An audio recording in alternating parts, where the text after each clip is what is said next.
La seguridad de muchas personas se apoya en otras personas.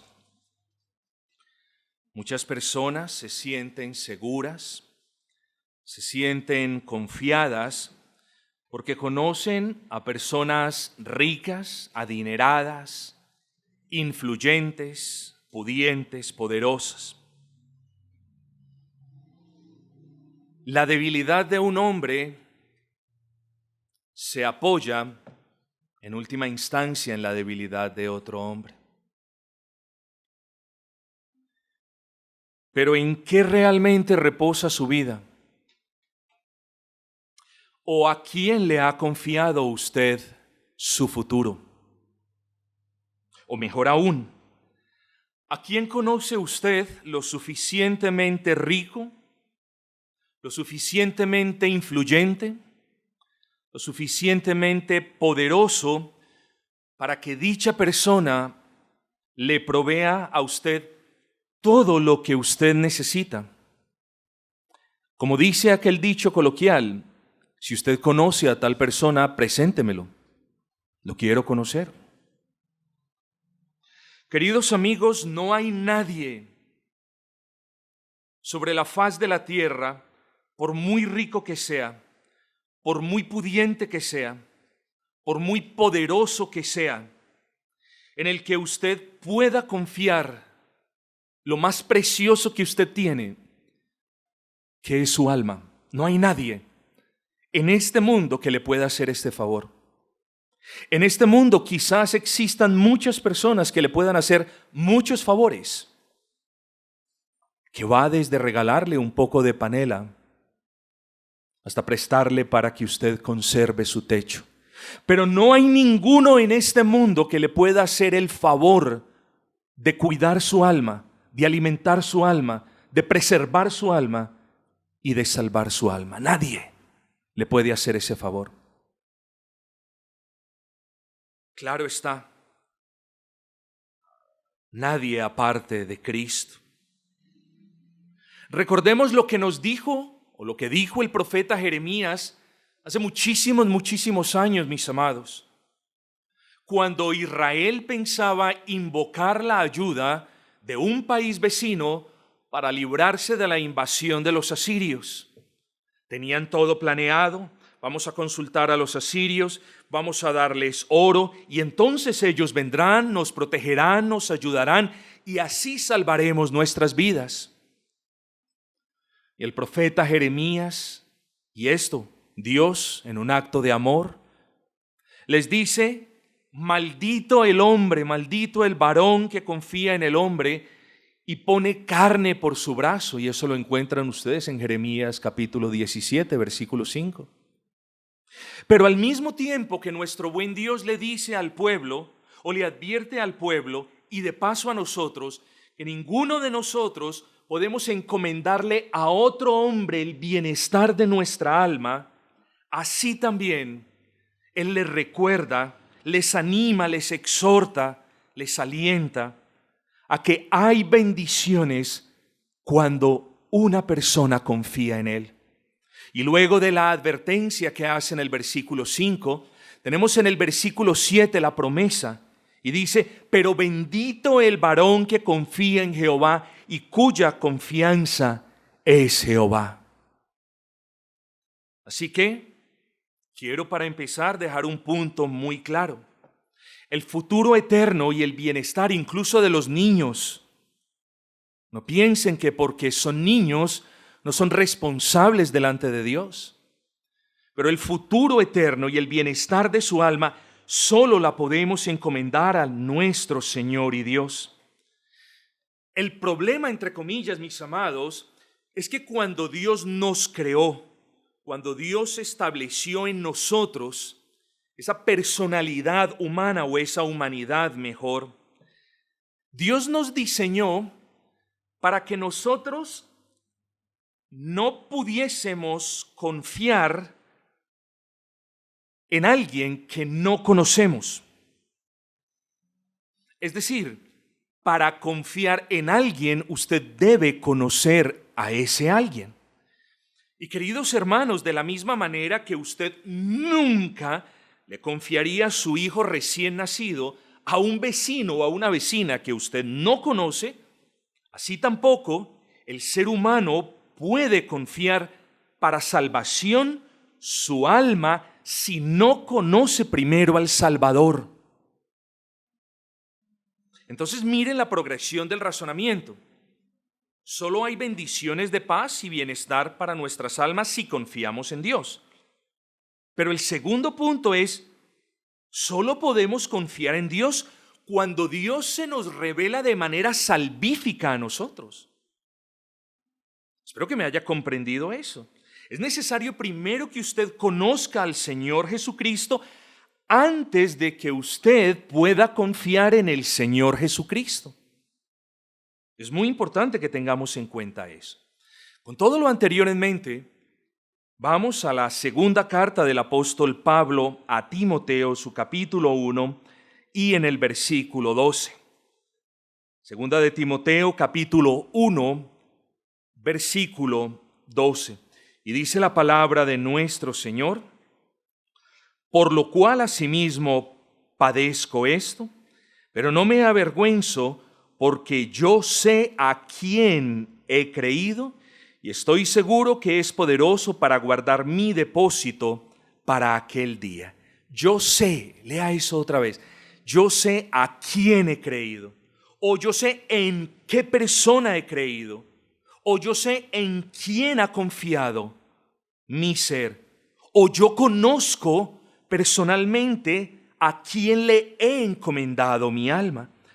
Así que aquí tenemos al apóstol Pablo afirmando que la razón por la que él sufría toda suerte de vituperios, de acusaciones, de persecuciones por parte de los judíos, era porque Pablo estaba confiado de que aquel en el que él había creído iba a guardar su alma. Y esto es de gran bendición para nosotros. En medio de cualquier dificultad, en medio de cualquier zozobra, en medio de cualquier tribulación o persecución, nosotros debemos saber que hemos creído en el Cristo, en el Hijo del Dios viviente, en aquel que no solamente quiso salvar nuestras almas, sino que se entregó a nosotros mismos por amor a nosotros y murió en una cruz del Calvario. Si nosotros no tenemos la seguridad de que hemos creído en ese Cristo, nuestra confianza no es más firme que la confianza que un varón tiene en otro varón. Si nosotros no podemos decir con plena convicción, yo sé que en realidad he creído en ese Cristo, en realidad nosotros somos tan malditos como los que querían contratar a un ejército de mercenarios extranjeros para que les ayudaran a batallar contra los asirios. No tenemos más esperanza que ellos. Somos igual de desafortunados, de desgraciados. Pero el apóstol Pablo nos recuerda en este hermoso texto: yo estoy confiado y no importa lo que sufro. Usted lo puede leer en el versículo 12. No importa lo que sufro, no importa lo que paso, no importa mi angustia. Yo sé, yo tengo la convicción y nadie me puede robar eso, de que he creído en el que me salva. Me salvó, me salva y me continuará salvando. Noten lo que Pablo dice al final del versículo 12. Y estoy seguro que es poderoso para guardar mi depósito para aquel día. Mis amados hermanos, miren la convicción que tiene Pablo. No solamente Pablo está diciendo: yo he creído en el Cristo, yo he creído en el Salvador, sino que está diciendo: ese Salvador es omnipotente. ¿Quién me moverá de sus manos si Él no lo permite? ¿Quién me arrebatará de sus manos? Oh, Pablo está diciendo aquí: es poderoso, estoy seguro, estoy convencido que es poderoso. Pero noten lo que dice a continuación: para guardar mi depósito para aquel día. Hay una pluralidad de interpretaciones al respecto de esto. Unos dicen que quizás Pablo estaba haciendo alusión al día de su muerte, por lo que entonces Pablo estaría diciendo: yo sé que he creído en Cristo y yo sé que el día que muera yo partiré al paraíso de Cristo porque estoy en paz con el Dios Altísimo. Pero también otros dicen que este fin hace relación al regreso de Cristo como juez. Por lo que Pablo entonces estuviese diciendo, yo sé que he creído en Cristo, y cuando Él regrese a juzgar a los vivos y a los muertos, yo no temeré. ¿Por qué? Porque creí en ese Cristo que guarda mi alma hasta el fin, entendiendo como fin cualesquiera de las dos opciones que consideramos hace un momento. Así que lo que sea que para Pablo significase el fin, no nos debería inquietar tanto como el hecho de que Pablo sabía que no importaba las situaciones, el martirio, el sufrimiento, el dolor, el alma de Pablo iba a estar segura. Y esto es muy importante para nosotros, hermanos, porque nosotros no tenemos la certeza de qué es lo que va a pasar mañana con nosotros. Nosotros queremos, anhelamos, así digamos que estamos dispuestos a dar nuestras vidas por Cristo. Nosotros queremos que mañana sea un buen día para nosotros, pero ninguno de nosotros sabe qué tipo de día Dios tiene preparado mañana para nosotros. Dios es soberano. Sus providencias no son reveladas sino hasta que se develan con el paso del tiempo. Y nosotros no deberíamos inquietarnos tanto en qué es lo que trae Dios para mí el día de mañana, sino enfocarnos en el hoy, en el aquí y en el ahora, con la certeza que nos enseña el apóstol Pablo. Quiera el Señor que cada uno de nosotros pueda decir con certeza, yo sé que he creído en Cristo, y que si mañana viene la angustia, o si mañana viene la muerte, o si mañana Dios me arrebata a un ser amado, o si mañana estoy siendo perseguido, o si mañana no tengo dónde apoyar mi cabeza, yo sé que mi alma continúa siendo resguardada por Él. Este es el testimonio de alguien que había confiado en Cristo, pero que primero lo conoció de manera personal y salvífica. ¿Cuándo o dónde? Cuando iba camino a Damasco a acabar o a continuar persiguiendo a los creyentes, a los del camino. Ahí lo conoció. ¿Quién eres tú? Soy yo, aquel a quien tú persigues. Entonces, mis amados hermanos, ¿por qué razón Pablo tenía esta certeza? Porque él sabía a quién había creído. Y ese es precisamente el título de este sermón, claro, a manera de pregunta. ¿Sabes a quién has creído? ¿Sabes a quién has creído? Mis amados, en un mundo donde la mayoría de sus integrantes cree más la palabra del hombre que la palabra de Dios, y más en mitos y leyendas que en la realidad del Dios vivo y verdadero, no hemos de sorprendernos que el hombre pecador ponga su esperanza de vida eterna en cosas, en cuestiones, en ritos, en leyendas, en fábulas, en invenciones humanas, en tradiciones del hombre, más que en lo que Dios nos dice acerca de sí mismo. Lo que les quiero decir, mis amados hermanos, para todos aquellos y amigos, que todos aquellos que no pueden decir, yo sé a quién he creído, lo que les quiero decir es que ¿por qué una persona puede ser tan insensata de entregar lo más precioso de su vida a alguien que en realidad no existe? Tenemos a miles de millones de personas doblegadas delante de imágenes que representan, entre comillas, dioses que no existen. Pero las personas encomiendan el futuro de sus almas a esas personas. Querido amigo, yo le quiero hacer la pregunta, ¿por qué alguien puede ser tan insensato de entregar lo más precioso que tiene, que es su alma, a alguien que no lo puede salvar? Entonces no solamente tenemos la insensatez demostrada en que ponen su alma delante de quien no existe, pero otros confían sus almas delante de quien no puede salvar. Incluso confían sus almas delante de los santos, hablándolo del término estrictamente bíblico, delante de los santos que ya están muertos, delante de los santos que no tienen la facultad para interceder por su alma delante del trono de majestad? ¿Por qué las personas ponen su vida, ponen la confianza en seres que se encuentran en el infierno? Tenemos una de las religiones, falsas religiones más grandes de toda la tierra, con alguien que solamente se refirió a Cristo como un mero profeta, con alguien que persiguió a los cristianos. Entonces, hermanos, miren la manifestación multiforme de la insensatez. Unos creen en personas, en dioses, deidades que no existen. Otros creen o confían sus almas en personas que no los pueden salvar. Otros confían sus almas en santos que no pueden interceder por ellos. Y otros las confían literalmente en demonios. Amigos, pero un día llegará el fin. Y usted debe estar seguro que su alma será preservada. Un día llegará el fin. Y antes de que el fin llegue, usted debe tener la convicción de que si Dios le quita su vida, usted de inmediato pasará al paraíso de Cristo. Yo me pregunto si todos tenemos esa convicción. Particularmente hablo de los niños.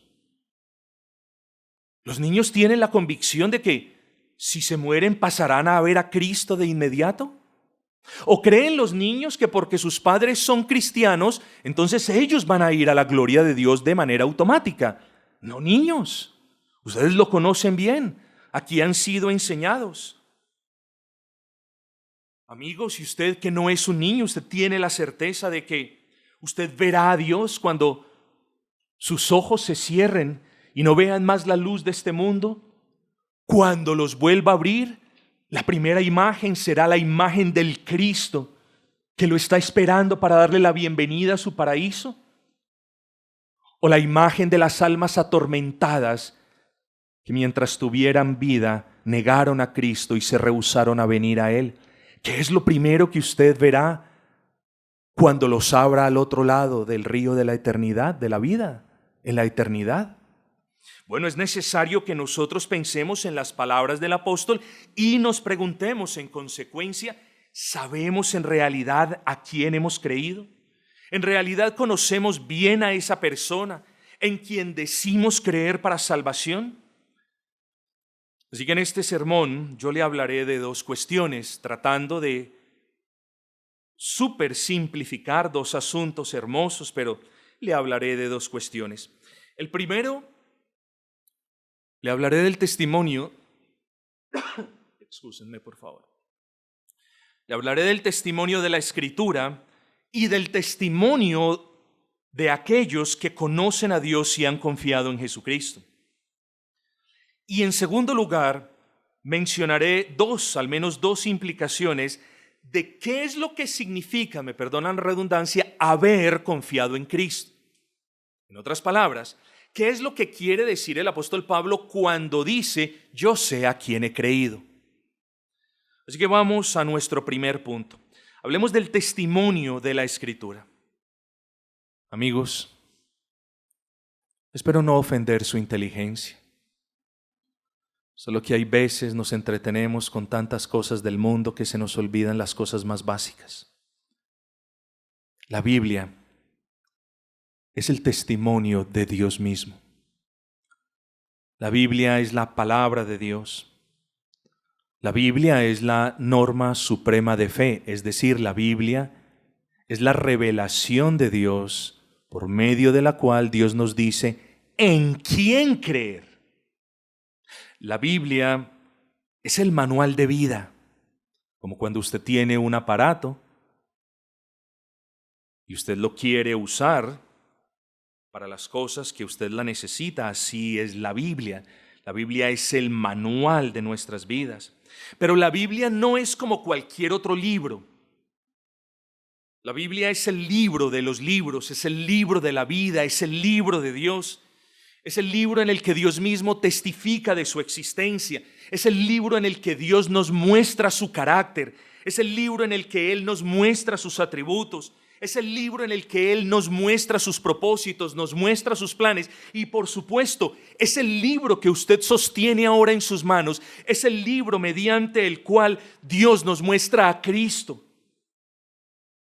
Es el libro que usted tiene ahora. Y muy seguramente es el libro que usted tiene en su casa. Es la revelación de Dios. Es Dios dejándose conocer por los hombres. Y aquí en ese libro también podemos ver quiénes somos nosotros. Podemos ver nuestra gran necesidad. Podemos ver que nuestra única esperanza está en la persona de Cristo, aquel en quien Pablo había creído. Solamente en la Biblia, queridos amigos y hermanos. Luego, si usted desecha la Biblia a favor de libros, luego si usted descarta la Biblia a favor de sus propios consejos, usted está perdido, porque necesitamos, si queremos alcanzar esa bendita salvación, necesitamos ver el testimonio que Dios da de sí mismo en su palabra. Así que aparte de la palabra de Dios, no existe la posibilidad, esto lo digo en términos mesurados, porque hay buenos libros donde encontramos la información, pero esos libros se han basado en la palabra de Dios. Lo que yo les quiero decir a grosso modo es que, mis amados, aparte de la palabra de Dios, no existe la posibilidad, aparte del testimonio de Dios mismo en la Escritura, no existe la posibilidad de que usted pueda obtener información de aquel que murió en una cruz del Calvario, reconciliándolo con Dios por medio de la fe. Hermanos, la Biblia testifica de ese Cristo en quien Pablo confió, y nosotros debemos entender que ese testimonio que la Biblia provee acerca de Cristo es seguro. Nosotros podemos creer ese testimonio, es seguro para nuestras almas. Miren lo que dice Pablo: y estoy seguro que es poderoso. Nosotros podemos estar seguros que lo que Dios habla de sí mismo en la Biblia es cierto. Luego es seguro para nosotros leer la Biblia y abrazar las enseñanzas de la Escritura.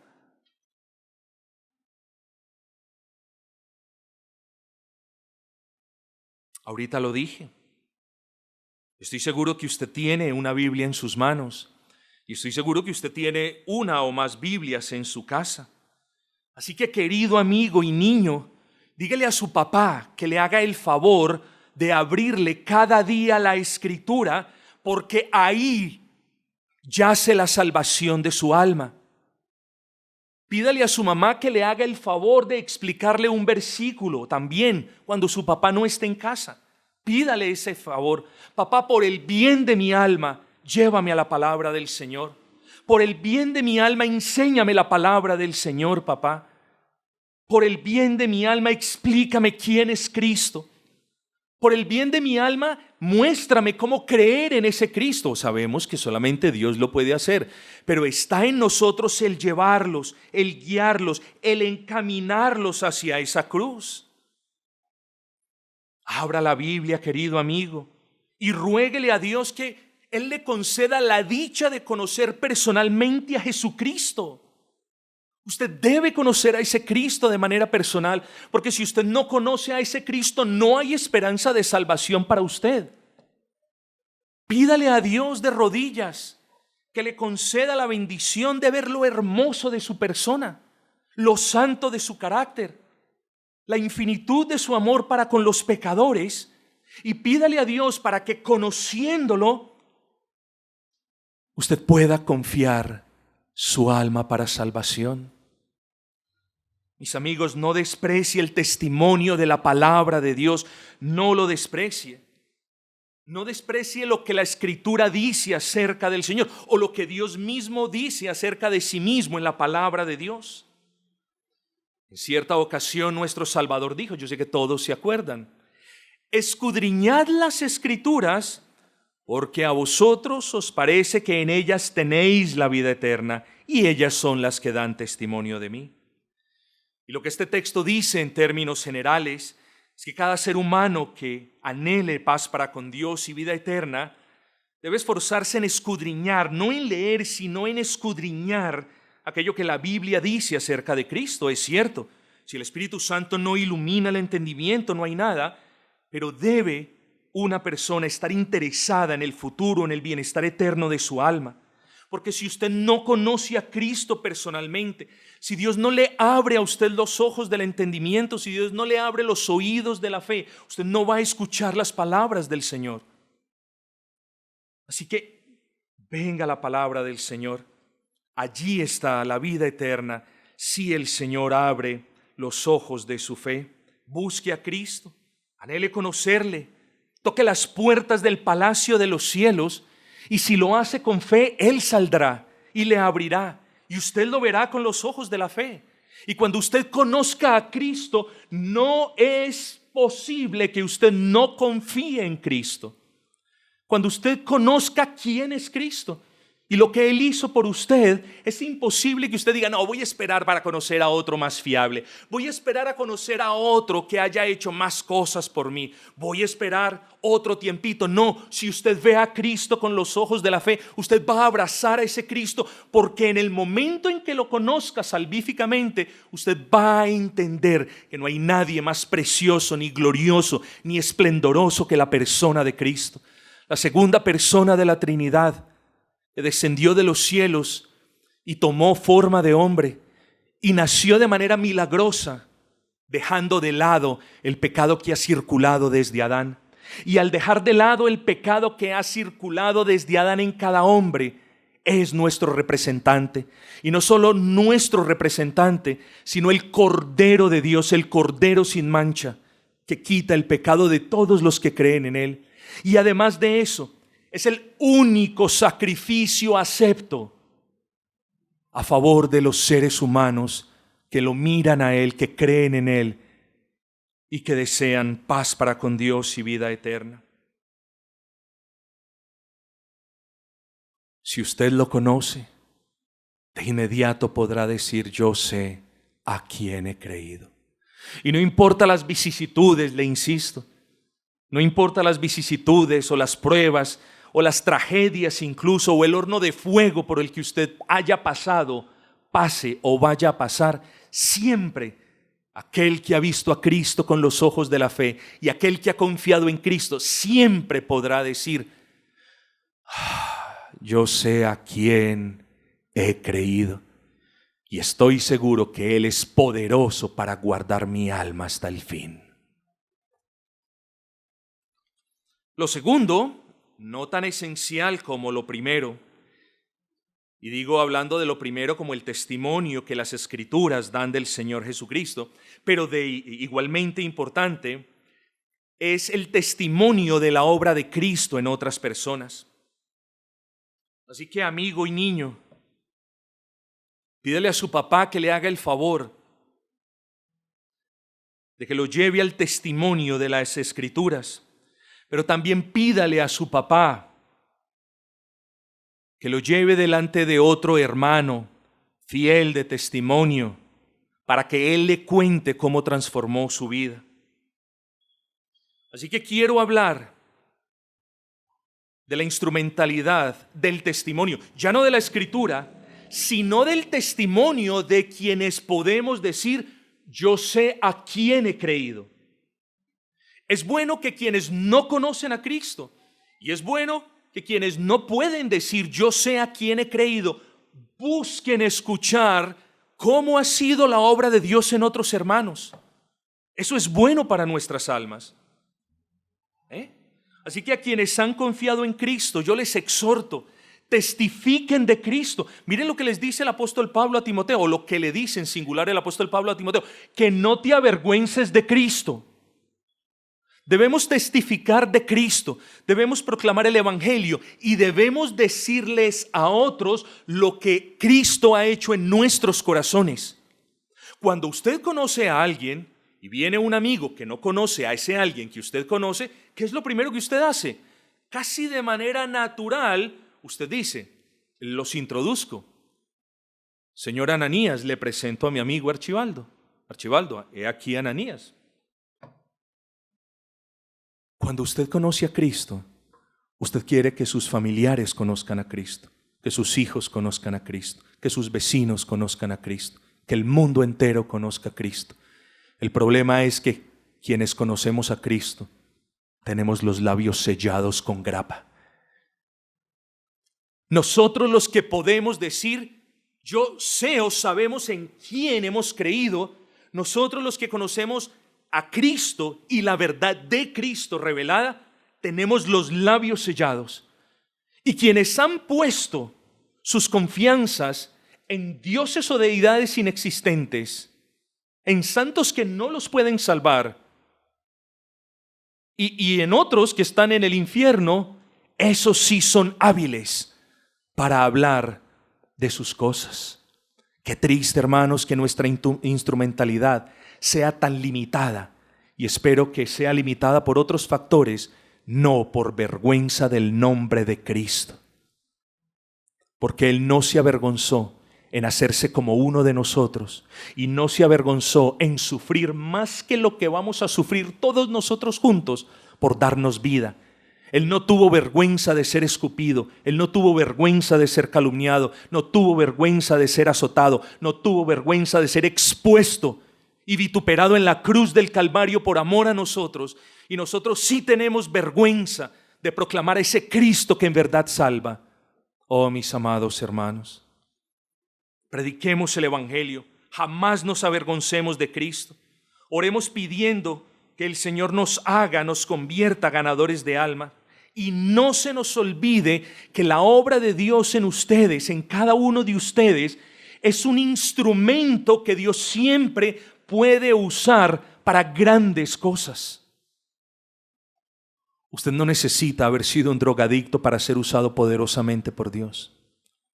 Usted no necesita ser una prostituta para decir yo fui esto y aquello, y entonces el Señor me va a usar más de lo que puede usar a otro hermano.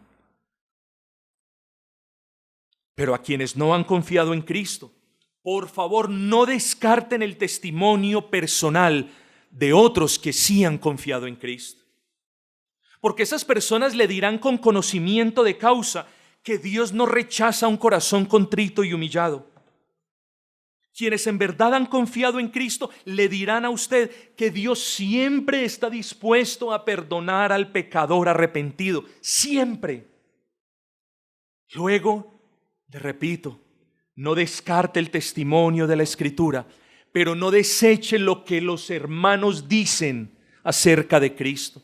No desprecie lo que los cristianos dicen y cuentan de cómo Dios obró en sus vidas, de cómo Dios los sacó de los vicios, de cómo Dios los rescató del hoyo, de cómo Dios los liberó de su propia justicia. Préstele atención a esto, porque el uno es el testimonio directo de Dios, la Escritura, y el otro es un testimonio indirecto, digámoslo así, de la manera como Dios obró en esa persona.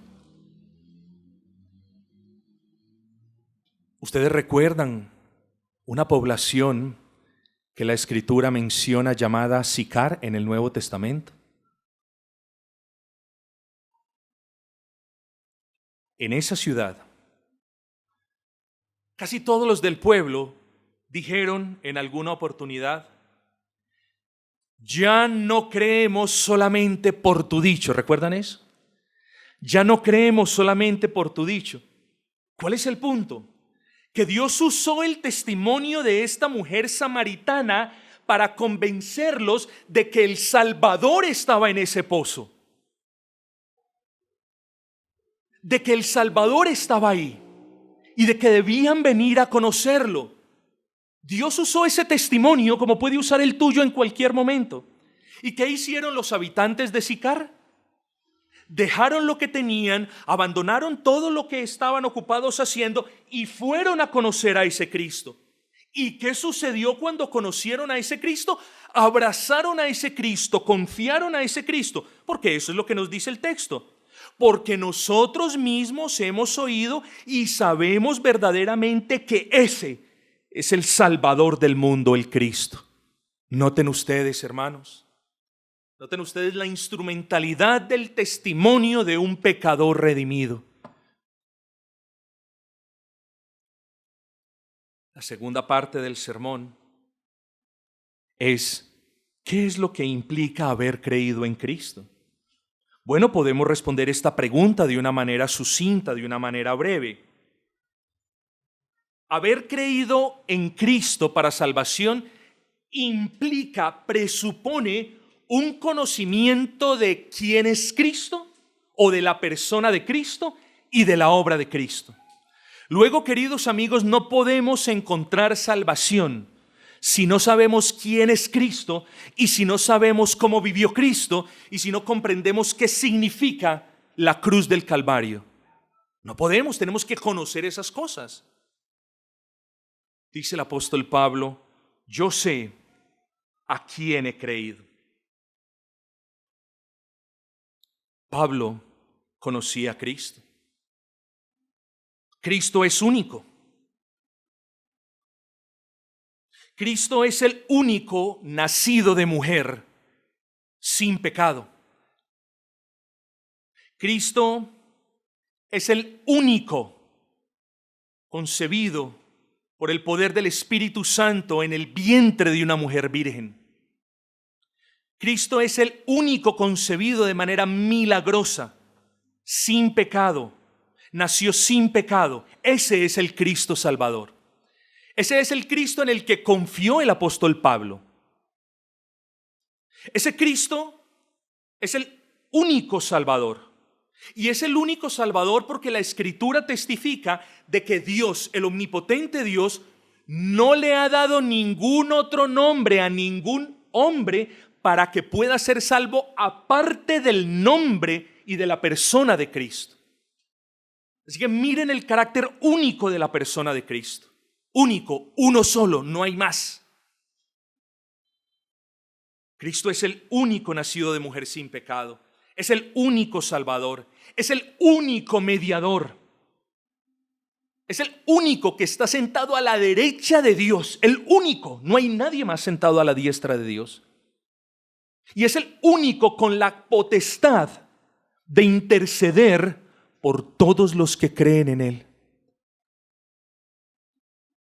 Ese Cristo es el único camino para llegar a Dios. Usted nunca va a poder llegar a Dios, nunca va a poder tener paz con Dios, nunca va a poder reconciliarse con Dios, a menos que sea por la persona y solo por la persona de Cristo. Nunca va a poder hacerlo si no es por la persona de Cristo.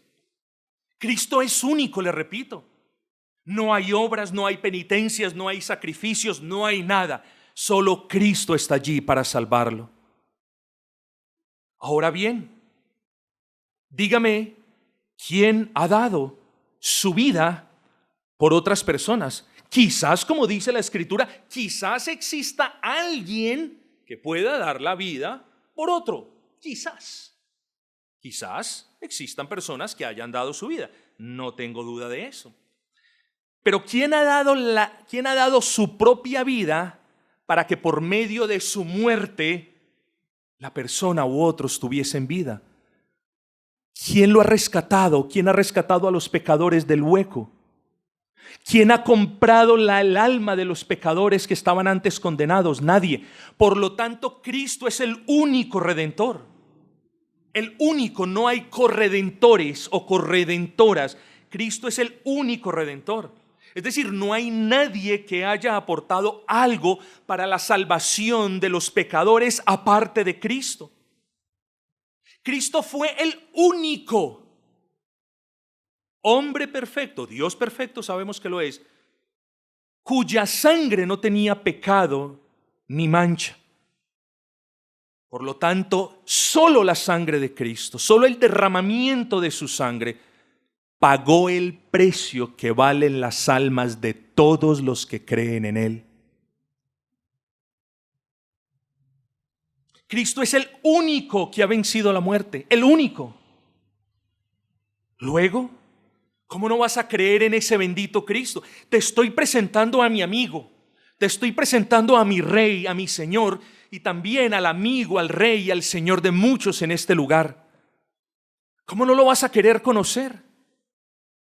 Si es un varón santo, perfecto, si es Dios encarnado, si tiene la potestad para perdonar pecados, si es un Dios misericordioso, ¿cómo no vas a confiar en ese bendito Señor? ¿Cómo no vas a poner tu esperanza si Él es el único que puede hacer algo por tu alma? Oh, pero te sigo hablando más de ese Cristo. Ese Cristo es todopoderoso. Pablo decía, yo sé a quién he creído. Y yo te estoy diciendo a ti, yo sé a quién he creído. Yo he creído en ese Cristo que es todopoderoso. Hombre, los niños lo saben. Él tiene poder sobre la naturaleza, sobre los animales, sobre los hombres. Pero no solamente eso. Él tiene el poder de preservar el alma de todos los que confían en Él hasta el fin. Miren, este ejemplo no hace justicia y me excusan de antemano.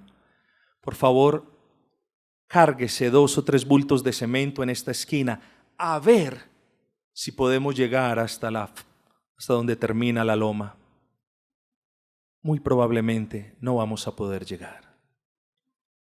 Pero ese Cristo es todopoderoso y Él tiene el poder para preservar las almas de todos los que han creído en Él hasta el fin. Y Él no permitirá que ninguna de las almas que ha creído en Él, como Pablo, se pierda, se extravíe. Ese Cristo es todopoderoso. Ese Cristo es el único ayudador fiel de todos los que confían en Él. ¿O no dice la Escritura, venid a mí todos los que estáis trabajados y cargados y yo os haré descansar? Ese es nuestro ayudador. Ven a Cristo y mira las virtudes de su persona y mira la perfección de su ser y mira lo esplendoroso de su carácter y te darás cuenta de que no hay nadie bajo el cielo que te pueda dar lo que Cristo dio hace 2000 años en la cruz del Calvario por todos los que creen en Él. Además de todo esto, Cristo es la compañía fiel que permanece hasta el fin, eso lo sabemos. No solamente dice que aunque pase, dice una versión, por el más negro y oscuro de todos los valles, o la nuestra, que aunque pase por valle de sombra de muerte, la vara y el cayado de nuestro Cristo nos infundirán aliento. Bueno, Él también lo dijo. En Mateo 28, capítulo 28, versículo 18, y yo estaré todos los días con todos los que han creído en mi nombre. ¿Hasta cuándo? Hasta el fin. Ese Cristo es santo. Ese Cristo que yo te presento es poderoso. Ese Cristo que yo te presento es único. ¿Por qué no vienes al Señor? Ese Cristo es la única roca de salvación. Esa roca que nunca cederá. Esa roca en la que usted pone el pie y nunca resbalará. Todos nosotros, o probablemente la mayoría de nosotros, ha puesto su pie sobre rocas y ha resbalado, sobre todo en los ríos. Cristo como roca nunca permitirá que nuestros pies resbalen. Nunca. Él es la única roca y nunca se moverá. Y siempre estará allí para nosotros y siempre nos sostendrá. Pero cuando el apóstol dice yo sé a quién he creído, no solamente, mis amados hermanos, está queriéndonos decir yo he conocido la persona de Cristo de manera salvífica, sino que también de manera implícita nos dice yo sé y he conocido lo que Él hizo por mí en la cruz del Calvario. Así que tú debes conocer su obra. Pablo conoció lo que Cristo hizo por él y confió en la obra de Cristo para salvación de su alma. Y asimismo usted debe conocer la naturaleza de la muerte de Cristo. Luego, hermanos, cuando Pablo dice yo sé a quién he creído, repito, está diciendo yo conozco a Cristo, pero también está diciendo yo conozco lo que ese Cristo hizo por mí en la cruz del Calvario. Yo sé que la muerte de ese Cristo fue la muerte del justo por este que es injusto. Fue la muerte del santo de santos por este que no es más que un pecador. Fue la muerte del Hijo de Dios por los hijos de los hombres que lo conocen a Él y que lo abrazan a Él y que creen en Él. Esa muerte de Cristo entonces no solamente fue la muerte del justo por los injustos, sino que fue la muerte sustitutiva. Cristo tomó el lugar de quienes creen en Él. Y al tomar el lugar de quienes creen en Él, llevó el castigo que merecen quienes creen en Él.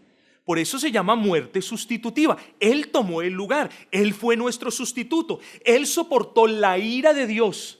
No nosotros, no los que creen en Él. Él soportó la ira de Dios en nombre de todos los que creen en Él.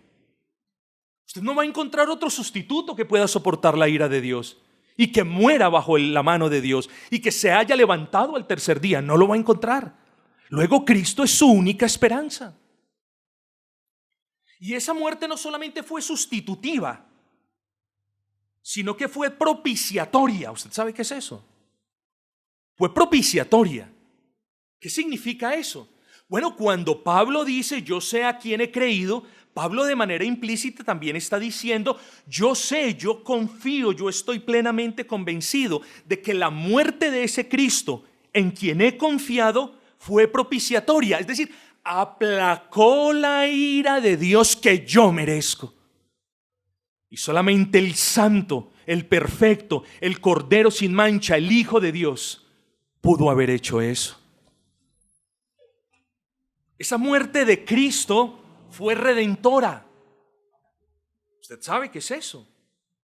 Es decir, solamente ese bendito Cristo pagó el precio que vale su alma. Lo que Cristo hizo en la cruz del Calvario, no hay libro que lo pueda describir con detalle, ni predicador que lo pueda predicar haciendo justicia, mis amados. Y sobre todas las cosas, lo que Cristo hizo en la cruz del Calvario fue suficiente. No hay necesidad de obras, de sacrificios, de religiones, de seguir costumbres ni tradiciones humanas. La obra de Cristo fue suficiente. Y en eso debemos tener todos contentamiento. Y yo le hago una pregunta entonces. ¿Puede decir como el apóstol, yo sé a quién ha creído?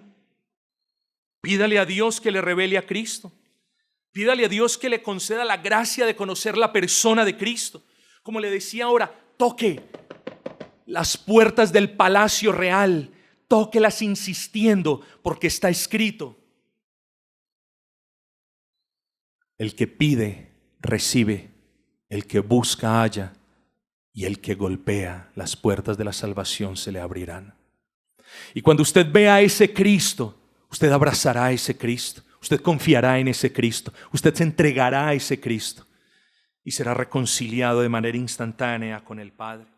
Pídale al Señor, si usted hoy no puede decir yo sé a quién he creído, pídale al Señor que Él le conceda la gracia de conocer el significado de su vida perfecta, de su muerte en el Calvario, de su gloriosa resurrección.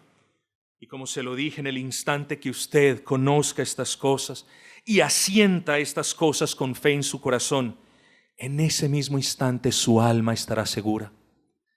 En ese mismo instante su tragedia y su lamento se convertirán en gozo.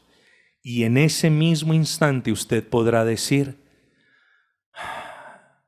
ahora sí puedo decir, yo sé a quién he creído.